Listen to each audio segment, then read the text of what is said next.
Hello అండి, welcome back to my channel. చిట్టి కాకరకాయ ఫ్రై ఎలా చేయాలో చూద్దాం.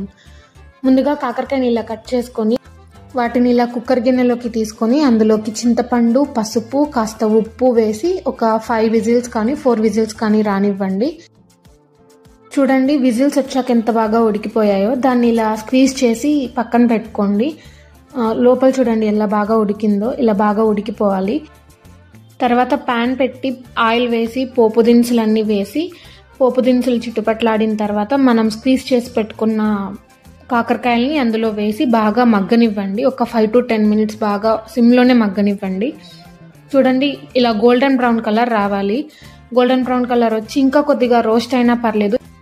ఎండుమిర్చి, వెల్లుల్లి, కొబ్బరి, ఉప్పు వేసి మిక్సీకి పట్టుకున్న కారాన్ని ఇందులో వేసి బాగా కలపండి.